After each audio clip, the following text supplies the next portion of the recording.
Hello. I am tired. I have not eaten yet. I am not really totally up yet. I mean, I've done my morning routine, but I haven't like eaten and stuff. So I'm hopping on now and I'm posting this online because even though I haven't like gotten myself ready, put my face on, as the primarily ladies used to say. Sorry. Um, let me try and be concise here. The hyperreality of using web filters and all of the related, things within this hyperreality field arena are that are causing a lot of mental problems for people. I'm not going to embrace that. So like if you want to digitize yourself how you look, that's totally cool, but like do it as like art. Like yes, I'm intentionally doing this as art, like when it's obvious, or even if it's not obvious, like don't pretend that you're not doing it, or don't be thinking, just be aware that the hyperreality is not reality. So like I don't have any makeup on. I'm not going to edit my face. I'm not going to take out any blemishes in Final Cut Pro before I post this online. And I'm not doing that because I think I'm like superior or something. I'm doing that because I'm trying to resist the hyper reality pull. And honestly, for me it's not that hard to resist because I didn't grow up with that. And so I spent a lot of time, like years probably, or like I don't know how many hours, but like hours and hours working on like being less like sort of self-conscious when I was videotaping myself. You know what I mean? Like it was this whole process. Uh, but I wasn't like using web filters or anything like that to make myself feel more comfortable. And so all I'm saying is that I'm fairly comfortable doing that.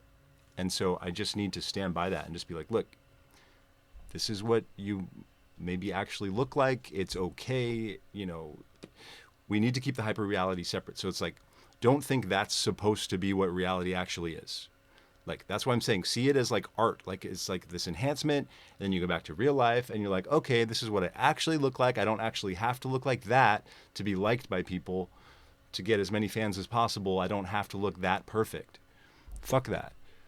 So that's not the direction we're supposed to be going in, because like I remember when was the do you it's funny. Anybody remember the first time they saw a person with a hairy back in a movie? So that didn't happen for a very long time. It's like you didn't used to see that. And then it started happening, I think maybe late 90s or something, early 2000s, like things like that, where it's like, oh, they're just being more real. They're just like showing what people actually look like. That's cool. This person's not even good looking and they're like starring in the movie, like that type of thing. And like there's some of that still remaining, but I mean, we're not exactly still pushing that boundary and going in that direction. And I thought that was like a good direction, like, so that's kind of what I'm still over here preaching about, you know. So does that all make sense? So that's just my little preamble as to why I'm, just decided to hop on just right now, because like I got to start making more content. I want to start making more content, and I don't want to have to like spend 20 minutes getting ready to be on camera every time, because it's forced. And the thing is, a lot of my stuff is somewhat improvisatory in terms of the content that I want to be doing. And I want it to be like you're here with me living my life, you know, like I want to just be as real as possible, basically is what I'm saying. And there's no reason that you shouldn't feel comfortable doing that. No, I'm not going to do anything gross or weird or embarrassing. That's not what I'm not going to, you're not going to join me on the toilet doing my business. That's not going to happen. That does not need to happen. That's not, but that doesn't mean I have to be like, do like makeup and like I did some basic stuff for the setup, but I don't even have I don't have a nice shirt on. I did not do my hair. Well, moisturizer. It's not actually gel, but my hair stuff. I didn't do any lotion on the face. I didn't do any eyes drops because I'm a little tired. I didn't get enough sleep. But it's like, fuck it, man. I don't care. So, and, I'm looking at myself right now and I'm like, it's fine. It's fucking fine.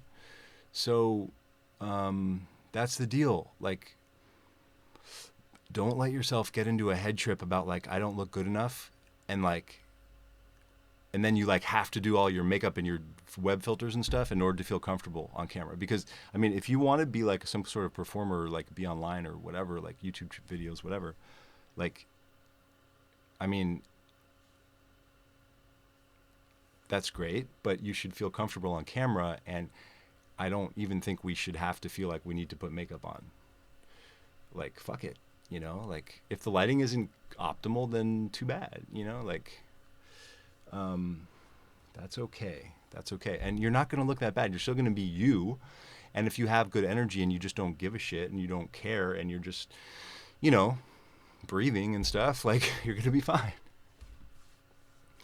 So that's my short little video. And, I think I've hinted at this in some previous videos, which may or may not be posted because I don't know what's going on with my older stuff. I made like 15 videos, most of them music related, talking about a bunch of stuff. Hopefully I can post at least a few of those, because see, for some of those, when I was playing music, I was like frowning some of the time because I was just at home playing my guitar, and I'm not like I wasn't even imagining there was really an audience, even though I knew I was filming, so I kind of was, but like sometimes if I play, I'm like, and it's like, oh, well, that doesn't maybe look so great for stage presence, because you wouldn't really do that at a concert when you're communicating with people in terms of body language, as well as the music you're playing.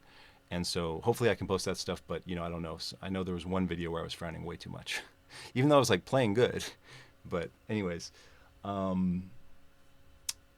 so yeah, I mean, the whole hyperreality thing, I used to be jealous of you guys. Do you know what I mean? Like, so what I'm saying is, like, I used to be like, damn, I wish I had grown up like in the time of the internet, and like it's so much better and it's just so great and blah blah blah blah. That was, that's a distortion of reality. I mean, it's a anecdotal sort of bias ridden distortion in perspective. And there's some truth that there's still some truth to that there are benefits. There's always pros and cons in any given situation, yin yang, whatever.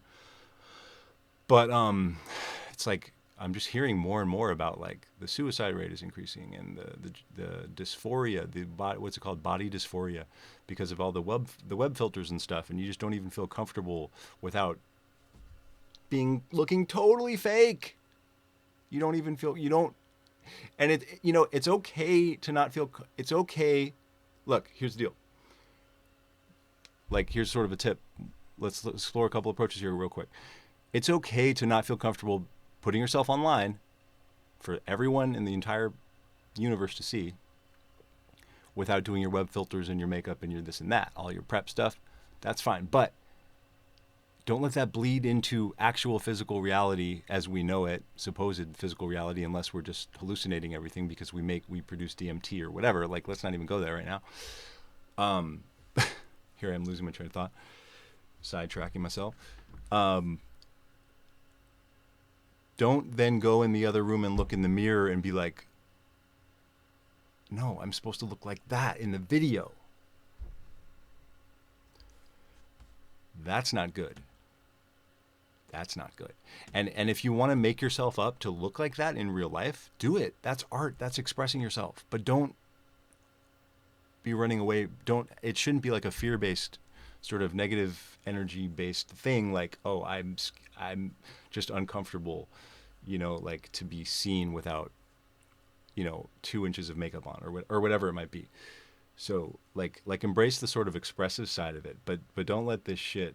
See, this isn't how it's supposed to. This is the wrong direction, because of the algorithms and the business models in tech pushing us in these suboptimal directions. So like, I'm not against any kind of hyper reality. Like, that sounds kind of cool as a term, and I'm all about digital effects are great, like digital whatever, it's all cool, but it should be artistic, it should be fun, it should not be making you hate yourself when you look in the mirror without makeup on. Oh my god, so bad. So anyways, that's the deal. So I think we all need to acknowledge that this is a real issue, especially for biological women, or, well, let's just say women. So that would include, biological and non-biological women, which would include trans women. or whatever other women-related identities you want to throw in there. That's fine, because this is mostly affecting those folks. Especially Instagram is especially bad because it's like so photo based. The whole thing is all about that. To me, Instagram is a lot less threatening, seemingly, than like Facebook and Twitter. But since I think it's so visual based, that's part of the problem there. And so this is so sad. It's so messed up. And like, I don't know what the data is. I don't know if they've been doing like whatever type of gold standard studies would be needed, like randomized controlled studies on this to really calculate like how many girls are really suffering from or finding themselves on the spectrum of, body or whatever you call it, dysphoria of some degree or another. Like they might not be full blown, like I want to kill myself because I hate how I look. But remember, this is a thing that has been happening for decades. Like since I was a kid, since my parents were kids, probably in the United States, Hollywood and probably globally, Hollywood has perpetuated a fair amount of it. But it's generally like the corporate sort of advertising and those sort of areas that have. I mean, so before there was anything digital, there was these superficial beauty standards. Women are supposed to look this way. It's supposed to be like this. It's supposed to be like this. I mean, it was really bad when I was like growing up, like really young, and that was like before a lot of digital stuff was prevalent. And so, like, it's sort of in human nature. Like, we're at risk of having really low self-esteem if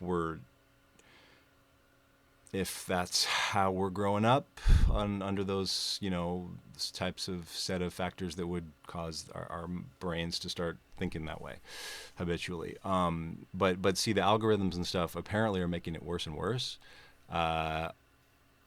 Now, on the other hand, I don't know because, I haven't really talked to people in person who I've heard this from directly. When I look at young kids, or teens, they seem to be fine, but like, you never know. So anyways, we should be doing studies on all this kind of stuff and really just monitoring this stuff because last thing I'll say here, the tech stuff, there's potentially a flip side to this coin. And this is something that Daniel Schmachtenberger of the Consilience Project, and he's on, like Rebel Wisdom, the YouTube channel a lot, and their course and stuff, which I don't know how much he's talked in depth about this, but he briefly went over this in one of his videos, conversations about that the tech model could be completely flipped. So instead of these algorithms optimizing our feeds to influence us to be unhappy, less happy, more addicted, more hateful, more jealous, more whatever, and then we're going to go buy stuff because we're feeling like shit, to optimize us for better things. And apparently like for example, TikTok in China apparently is like totally different. So it's all about like like be educated, be virtuous, be blah blah blah, blah all these things because I mean, pros and cons of the Chinese government and society obviously, but I'm just saying these things can change. So I'm not against tech, right? It's not going away. So all right, that's all I got to say. Hope that was interesting, and thank you for accepting my non-powdered, non-professionally lit caricature. See you next time.